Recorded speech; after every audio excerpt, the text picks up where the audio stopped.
So we've hit the meaningless part of the offseason, but this means, the NFL Top 100 is coming out. Where are the Vikings going to be? Where are they going to be disrespected? All over the place. Same thing with the Madden 21 ratings release. You got leaks. You got basically like the video game Adam Schefter. I got the leaks here. You want some leaks? I got the leaks. So apparently some of the Vikings ratings have been released or leaked. So let's dive into them. We got the top 10 Vikings players here. They've been floating around social media. So who knows if they're actually true or not, as well as we have their comparisons in Madden 20, which roster update. Cool. All right, so at the bottom, so the rookies, Justin Jefferson as well as KJ Osborne, have already been released. Jefferson is 74, Osborne 65. And then also like Nate Stanley is like terrible.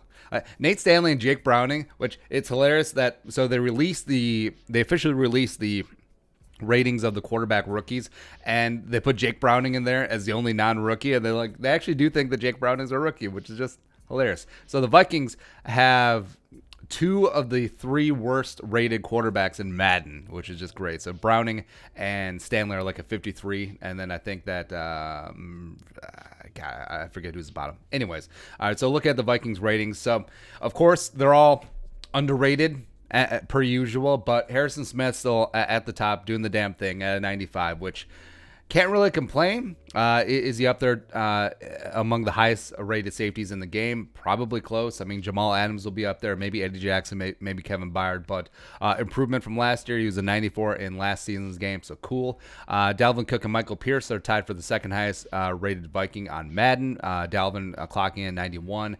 He was at 85 in last year's game, which 85, given Dalvin's injury history, his first 2 years of his career, pretty good. Could have seen a larger jump.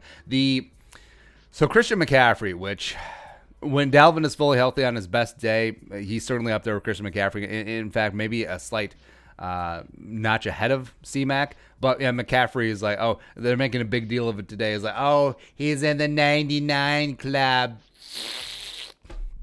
Please. Michael Pierce actually dropped down a notch. He was a 92 last year in Madden 20 with the Ravens, but still extremely high. Adam Thielen dropped down 4 points from 94 to 90 due to issues with his hamstring last year.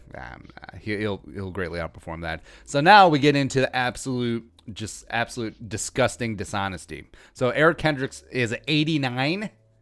Eric Kendricks established himself last year as the best off-ball linebacker in the game, especially now that Luke Kuechly retired. Darius Leonard is great. Bobby Wagner is sort of past his prime. So Eric Kendricks is it. And yet he's only at 89? Really? Huh.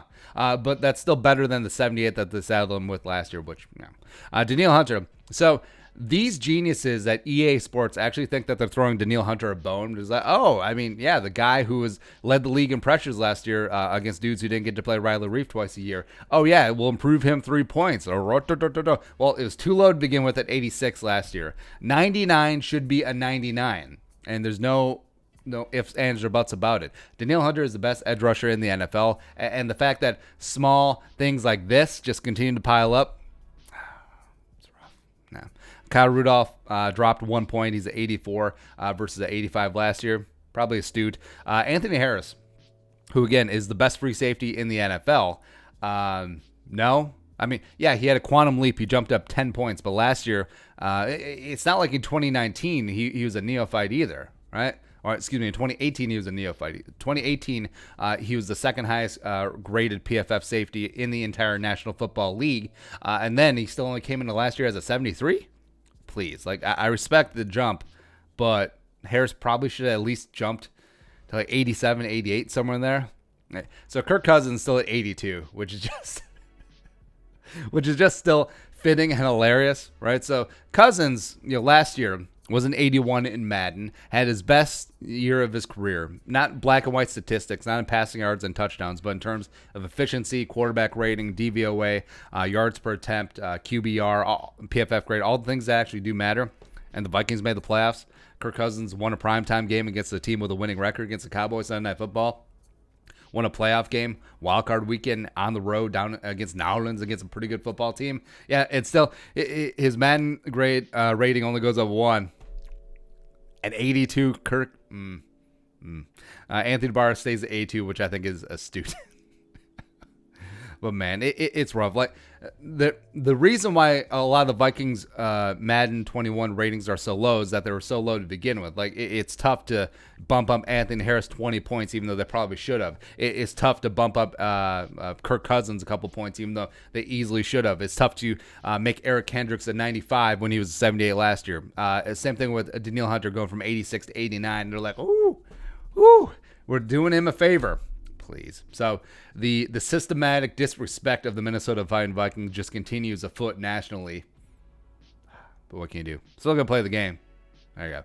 All right, your thoughts. Our thoughts on the leaked Madden ratings. Let us know in the comment section below. Subscribe for daily Vikings takes. If you want to support the work, pull us on the Venmo. Plus, give us a follow on social media as well. But until next time, Skull Production Value.